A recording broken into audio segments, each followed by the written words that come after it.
Hello बच्चों, welcome to EBCL lecture number 9 of RERA part 2। Part 1 के अंदर हमने बात करी थी रेरा के अंदर क्या क्या चीज़ें एग्जाम्प्ट होती हैं, डेफिनेशंस क्या क्या होती हैं इसकी, और रेरा क्यों लेकर के आया गया। आज हम बात करेंगे इसका रजिस्ट्रेशन प्रोसेस के बारे में कि कोई भी प्रोजेक्ट अगर है तो वो रेरा के अंदर कवर कैसे होगा और उसका रजिस्ट्रेशन कैसे होगा। Basically every promoter shall make an application to the authority for registration of the real estate project in such form, manner, within such time and accompanied by such fees as may be specified by the regulations made by the authority। एक prescribe format होता है इसका registration का, जो कि हर state to state depend करता है। हर state क्या चार्ज करेगा फीस, उसके ऊपर वो स्टेट टू स्टेट डिफर करेगी। क्या प्रोसेस होगा इसका रजिस्ट्रेशन का, वो स्टेट टू स्टेट डिफर करेगा। जैसे राजस्थान के बारे में मैं अगर बताऊं तो राजस्थान का जो रेरा अथॉरिटी है उसकी वेबसाइट है rera.rajasthan.gov.in। तो वहाँ पर जाकर के आप अपने प्रोजेक्ट को रजिस्टर करवा सकते हो और वहाँ पर आप देख सकते हो कि क्या उसकी रजिस्ट्रेशन फीस है। एक बार कोई प्रोजेक्ट अगर रेरा के अंदर रजिस्टर हो जाता है तो उसको हर जगह पर जहाँ जहाँ पर वो अपने प्रोजेक्ट का एडवर्टाइजमेंट दे रहा है, जहाँ जहाँ पर बुकिंग के लिए उसने कोई लीफलेट अगर पैम्पलेट का प्रिंट करके अगर डिस्ट्रीब्यूट किया है या कहीं पर भी किसी भी तरीके की कोई भी मार्केटिंग एडवर्टाइजमेंट कर रहा है तो उसको वहाँ पर लिखना पड़ेगा क्या, RERA approved and your RERA registration number. आपको उसका रेरा रजिस्ट्रेशन नंबर भी कोड करना पड़ेगा। ठीक है। Step 1, applicant has to file an application for registration with RERA in prescribed form along with prescribed fees and documents। जो documents यहाँ पर आपसे मांगे जाएंगे वो आपको देने पड़ेंगे। Application for registration must be either approved or rejected by the RERA within a period of 30 days from the date of application। 30 दिन के अंदर अंदर आपको ये एप्लीकेशन का फेट मालूम पड़ जाएगा कि क्या ये एक्सेप्ट हुई है या फिर ये रिजेक्ट हुई है। On successful registration, the promoter of the project will be provided with a registration number, login ID and password. जैसे रजिस्ट्रेशन सक्सेसफुल हो जाएगा आपको लॉगिन आईडी पासवर्ड दिया जाएगा। उसके बाद में आप लॉगिन करोगे, उसके बाद फिर आपको वहाँ पर अपने प्रोजेक्ट की रेलेवेंट डिटेल्स जो जो वो मांगेगा वो अप्रूव वहाँ पे अपलोड करनी पड़ेगी। ठीक है। अब granting of registration by the authority on receipt of the application the authority shall with in 30 days क्या करेंगे, 30 डेज के अंदर grant registration subject to the provisions of the act and the rules and regulation made thereunder। A registration number including a login ID and password to the applicant for accessing the website of the authority and to create his web page and to fill therein the details of the proposed project। ये तो एक पूरा वहाँ पर उसका web portal बन जाता है। अब मुझे नहीं मालूम तुम लोगों ने इस तरीके कोई आईडी बनाया हो, जैसे ICSI और ICAI इनके एग्ज़ाम फॉर्म के अंदर जो ऑनलाइन भरे जाते हैं उसके अंदर एक आपका खुद का एक पूरा वेब पोर्टल होता है जिसके अंदर फ़ोटो, नाम, एड्रेस, मार्कशीट डिटेल्स सब कुछ आता है। तो वैसे ही रेरा के अंदर आपको लॉगिन आईडी पासवर्ड दे दिया जाएगा। लॉगिन आईडी पासवर्ड से आप लॉगिन करो, आपका एक पूरा वेब पेज वहाँ पर आएगा, उसको आप थोड़ा सा डेवलप करो, खुद का अपना एक प्रोफाइल वहाँ पर क्रिएट करो। उसके अंदर फिर वो जो डॉक्यूमेंट्स मांगता है वो अपलोड कर दो। दूसरा क्या हो सकता है, अथॉरिटी इसके अंदर रिजेक्ट द एप्लीकेशन आपकी रिजेक्ट भी हो सकती है for reasons to be recorded in writing. लेकिन आपका एप्लीकेशन अगर रिजेक्ट हुआ है तो फिर वो बिना रीज़न के उसको रिजेक्ट नहीं कर सकता, वो आपको बाकायदा यहाँ पर रीज़न देगा कि आपकी एप्लीकेशन क्यों रिजेक्ट हुई है, ताकि पर्सन सामने वाला रीजंस को करेक्ट करके एप्लीकेशन को सही तरीके से फाइल कर सके। If such application does not conform to the provisions of this act or the rules or regulation made thereunder, application shall not be rejected unless the applicant has given an opportunity of being heard। जब तक उसको सुनवाई का अधिकार यहाँ पर नहीं दिया जाएगा तब तक उसकी एप्लीकेशन को रिजेक्ट आप नहीं कर सकते हैं। ठीक है। If the authority fails to grant the registration or reject the application as the case may be, the project shall be deemed to have been registered and the authority shall within 7 days of the expiry of the said period of the 30 days specified। मान लो authority को time नहीं मिला या उसने application देखी ही नहीं, 30 दिन तक कोई भी रिस्पांस दिया ही नहीं एप्लीकेंट को, ये भी नहीं बताया कि क्या एप्लीकेशन आपकी एक्सेप्ट हुई है या रिजेक्ट हुई है, तो उस केस के अंदर 30 दिन पूरे होने के बाद 7 दिन का और एक्सटेंडेड पीरियड मिलेगा। यानी कि 30 दिन का पीरियड ख़त्म होने के बाद 7 दिन के पीरियड की एक्सपायरी के बाद में आपका project deem to be registered मान लिया जाएगा रेरा के अंदर। ठीक है। अगर कोई क्वेरी नहीं आई एक्सेप्टेंस की या रिजेक्शन की, The registration granted shall be valid for a period declared by the promoter for completion of the project or phase thereof as the case may be. अब ये बहुत बड़ा सवाल है कि रजिस्ट्रेशन कब तक वैलिड है। तो रजिस्ट्रेशन ये तब तक वैलिड होगा जब तक प्रमोटर ये बात डिक्लेयर नहीं कर दे कि सर मेरा प्रोजेक्ट इतने टाइम तक कंप्लीट हो जाएगा। मान लो प्रमोटर ने प्रोजेक्ट स्टार्ट करते समय ये डिसाइड किया कि रेरा के अंदर मैं ये डिक्लेयर करूँगा कि मेरा प्रोजेक्ट जो है ये 5 साल में पूरा हो जाएगा, तो मेरा रेरा रजिस्ट्रेशन भी जो होगा उस प्रोजेक्ट से रिलेटेड उसकी वैलिडिटी भी क्या होगी, 5 साल होगी। ठीक है, या अगर फेज़ में बनना है तो पर्टिकुलर डिपेंड करेगा कि वो फेज़ कब तक कंप्लीट होगा, उसके बेसिस पर उसकी एक्सपायरी डिपेंड करेगी। जैसे ही वो कंप्लीट हो गया आपका रजिस्ट्रेशन भी वहाँ पर ख़त्म हो जाएगा। Extension of registration, delay in handling over projects by the extension of registration से मतलब है यहाँ पर आपका रजिस्ट्रेशन जो पीरियड है, जो आपने रेरा में रजिस्ट्रेशन करवा रखा है, उसकी एक्सटेंशन कौन कौन सी सिचुएशन में मिल सकती है। बस खाली इन्हीं सिचुएशन में आपको एक्सटेंशन मिलेगी, अदरवाइज कोई भी एक्सटेंशन किसी भी एक्स्ट्रा ऑर्डिनरी सिचुएशन के अंदर नहीं मिलती है। खाली ये जो सिचुएशन यहाँ पे बता रखी है प्रोविजन के अंदर, इसी सिचुएशन के अंदर आपके प्रोजेक्ट को एक्सटेंड किया जाएगा। तो एक्सटेंड किए जाने से मतलब क्या है, एक्सटेंड किए जाने से बेटा मतलब ये है कि उस एक्सटेंडेड पीरियड के अंदर तुम अपना प्रोजेक्ट कंप्लीट कर सकते हो। मान लो तुम्हारा प्रोजेक्ट किसी अनफोर्सिएबल रीज़न की वजह से लेट हो गया, तो वहाँ पर तुमको एक्सटेंशन मिल जाएगी और तुम अपना प्रोजेक्ट वहाँ पर कंप्लीट कर सकते हो। एक्सटेंशन ऑफ रजिस्ट्रेशन का पहला point, delay in handling over of projects by the developer within the stipulated time frame has been a major problem of the buyers and has been a major trigger for the formation of this act. ये बात तो मैंने पहले भी बताई थी कि developer जो है, प्रमोटर जो है, वो प्रोजेक्ट स्टार्ट तो कर देता है लेकिन टाइम पर कंप्लीट नहीं कर पाता, जिससे पोजेशन जो बायर को है वो टाइम पर नहीं मिल पाती है, तो डिले होता है अननेसेसरी प्रोजेक्ट्स में। Hence, at the time of registration, a developer has to specify a timeline during which he will complete and hand over the project to the buyer. तो स्टार्टिंग के टाइम पर ही आपको बताना पड़ता है कि कितने टाइम में आप कंप्लीट कर दोगे और ये प्रोजेक्ट आप बायर एसोसिएशन को हैंड ओवर कर दोगे। एसोसिएशन भी होती है, आगे बात करेंगे इसके बारे में। The timeline is very important because if he fails to do so within the stated time, then there are rigorous provisions in the Act as prescribed in Section 7 and 8, whereby his registration will be revoked and his project will be unsecured by the regulator. अब अगर आपने time पर अगर उसको deliver नहीं किया या time पर अगर आपने प्रोजेक्ट कंप्लीट नहीं किया तो बहुत स्ट्रिक्ट प्रोविजन है इसके अंदर, पेनलाइज्ड प्रोविजन है। आपके रजिस्ट्रेशन को यहाँ पर रिवोक कर दिया जाएगा और आपकी पूरी बिल्डिंग को यहाँ पर नल एंड वॉइड यानी कि पूरा इलीगल घोषित करके उसको सरेंडर करनी पड़ेगी। आपको पूरी की पूरी प्रॉपर्टी, पूरी की पूरी बिल्डिंग आपको सरेंडर करनी पड़ेगी। आपके सारे राइट वहाँ पर रेरा अथॉरिटी रिवोक कर देगी उस प्रोजेक्ट के अंदर। Though as per Section 6 an extension of registration may be granted at the sole discretion of the regulator due to force majeure condition or if there are reasonable circumstances which merit extension. Force majeure मतलब, force major का मतलब होता है अनफोर्सिएबल circumstances, जो अपन कह सकते हैं forces of nature, जिसकी वजह से आपका प्रोजेक्ट डिले हुआ। मान लो भूकंप आ गया, ठीक है, बाढ़ आ गई। अभी जैसे हाल ही के टाइम में लॉकडाउन के टाइम पे गवर्नमेंट ने एक अनाउंसमेंट भी किया था कि रेरा प्रोजेक्ट्स के अंदर हम लोग एक्सटेंशन दे रहे हैं, बिकॉज ऑफ कोविड-19 की वजह से कई सारे प्रोजेक्ट्स रुक भी गए थे। तो that was a force majeure, that was an unforeseeable emergency situations, उस केस को बोलते हैं फोर्स मेजर। तो उस सिचुएशंस के अंदर आपके प्रोजेक्ट को यहाँ पर एक्सटेंशन मिल सकता है, या ऐसी कोई सिचुएशन जो कि अथॉरिटी को लगती है कि हाँ it is a valid situation, तो उस केस के अंदर आपके प्रोजेक्ट को एक्सटेंशन मिल सकता है। तो उस एक्सटेंडेड टाइम के अंदर आप अपना काम प्रोजेक्ट को कंप्लीट कर सकते हैं। The registration granted may be extended by the authority on an application made by the promoter due to force majeure in such form and on payment of such fees as may be specified by the regulations made by the authority। तो force major की वजह से आप application file करके project का extension ले सकते हो, ये बोल के कि सर मेरे एरिया के अंदर ये प्रॉब्लम हो गई थी, भूकंप आ गया था मेरे स्टेट के अंदर, तो please grant extension of projects due to force majeure.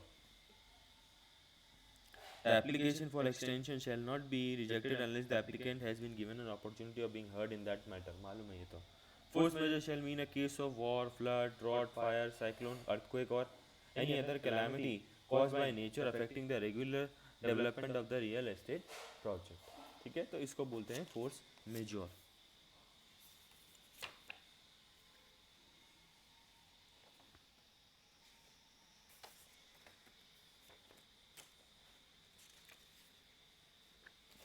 आगे आते हैं. Revocation of registration. The authority may, on receipt of a complaint or suo motu in this behalf or on the recommendation of the competent authority, revoke the registration granted after being satisfied that application यहाँ पर आपका जो registration है वो कौन सी situation के अंदर revoke हो सकता है, यानी कि cancel किया जा सकता है उसको, वो situation यहाँ पे बताई गई है. The promoter may default in doing anything required by or under this act or the rules or the regulations made thereunder.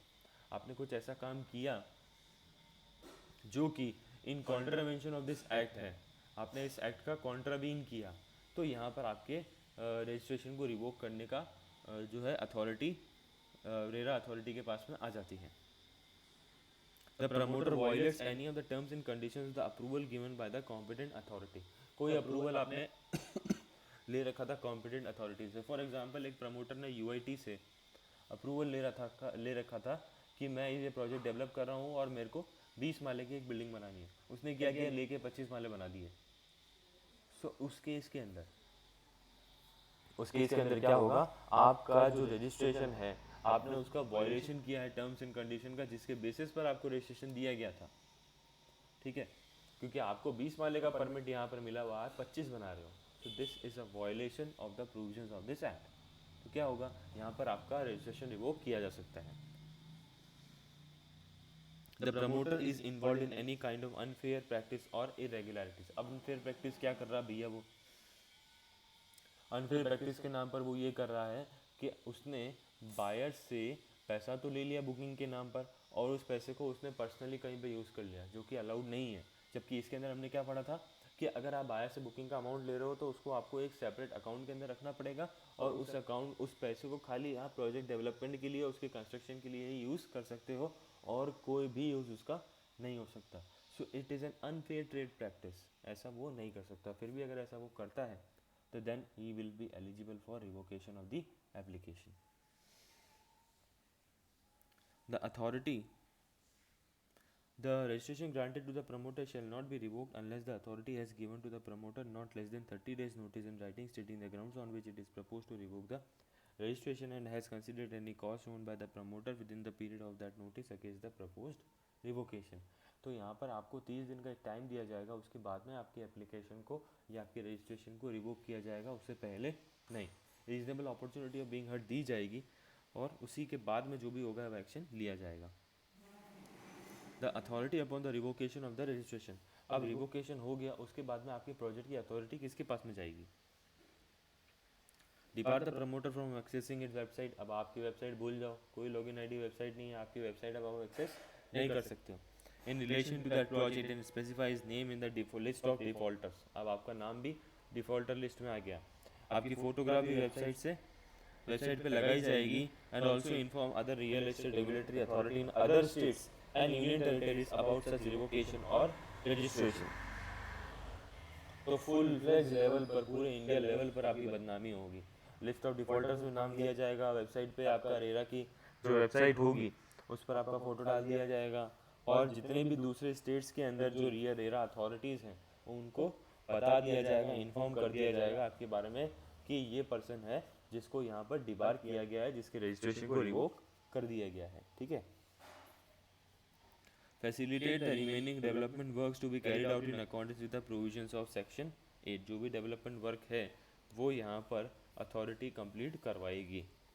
Direct the bank holding the project back amount to freeze the account and thereafter take such further necessary actions including consequent defreezing of the said account towards facilitating the remaining development of works in accordance with the provisions of section 8. तो एक बार अगर आपका registration cancel हो गया तो आपके account को कर दिया जाएगा फ्रीज, बैंक अकाउंट हो जाएगा फ्रीज, कोई लेन देन नहीं हो सकती उसमें. लेकिन आपके प्रोजेक्ट अब बाकी तो है बनना. अब उसके लिए रेरा अथॉरिटीज़ को, गवर्नमेंट को कोई ना कोई नेसेसरी एक्शन तो लेना पड़ेगा, क्योंकि बायर्स ने वहाँ पे बुकिंग करा के रखा हुआ है.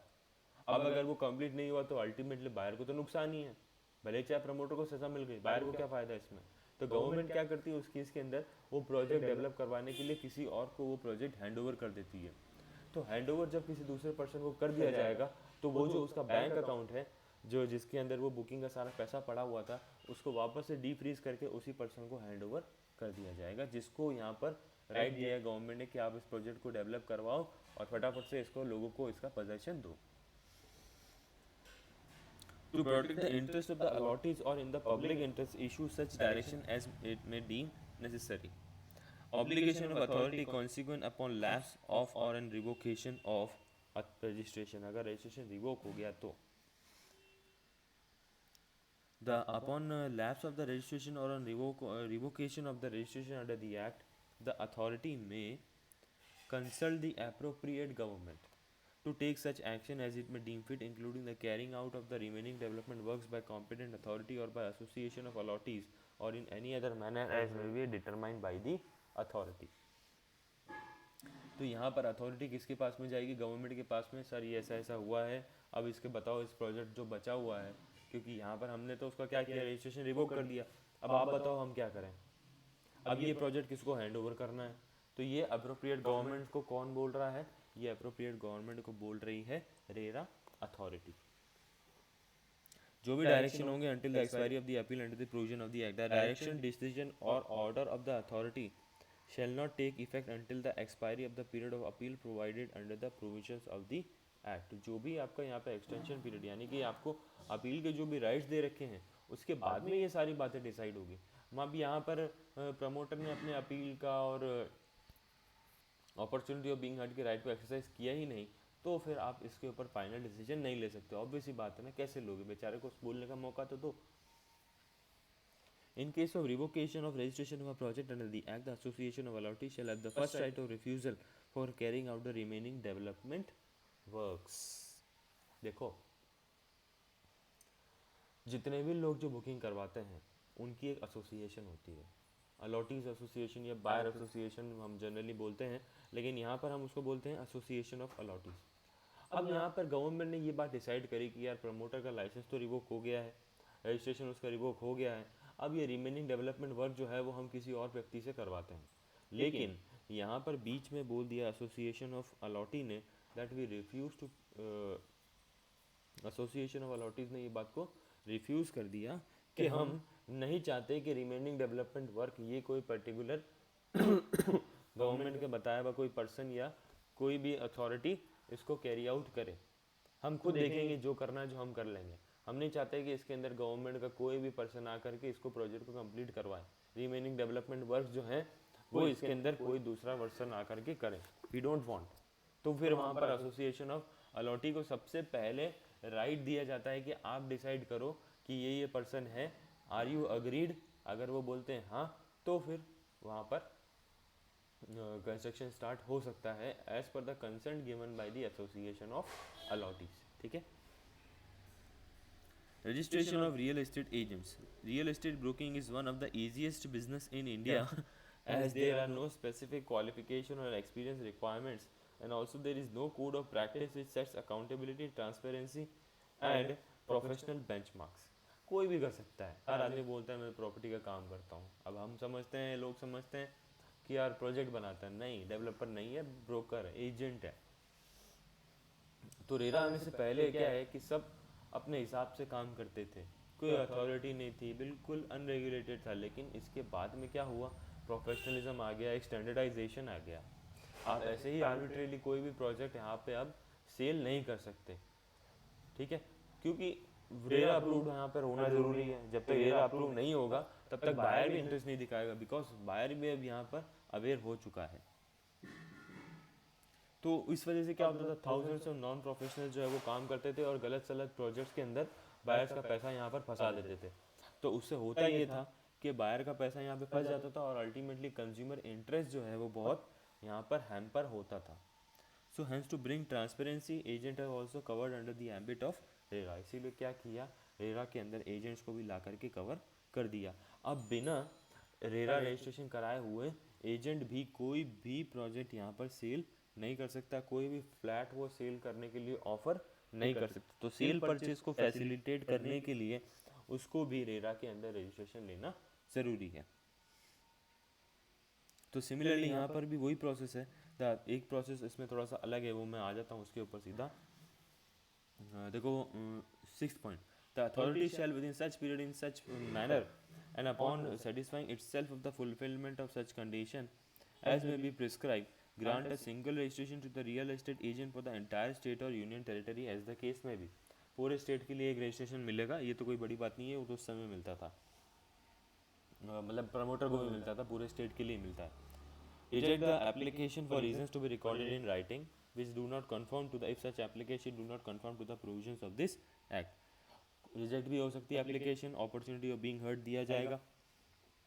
कोई भी अगर उसने ब्रीच किया यहाँ पर रजिस्ट्रेशन की गाइडलाइंस का, तो उसका रजिस्ट्रेशन यहाँ पर रिवोक या कैंसिल भी कर सकते हैं।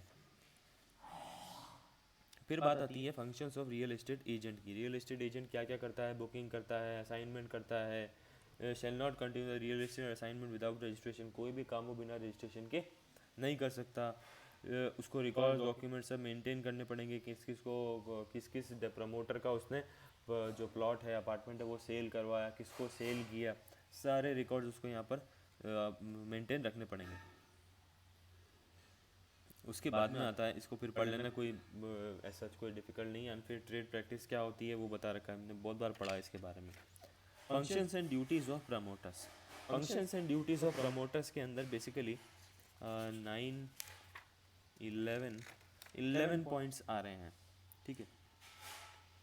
तो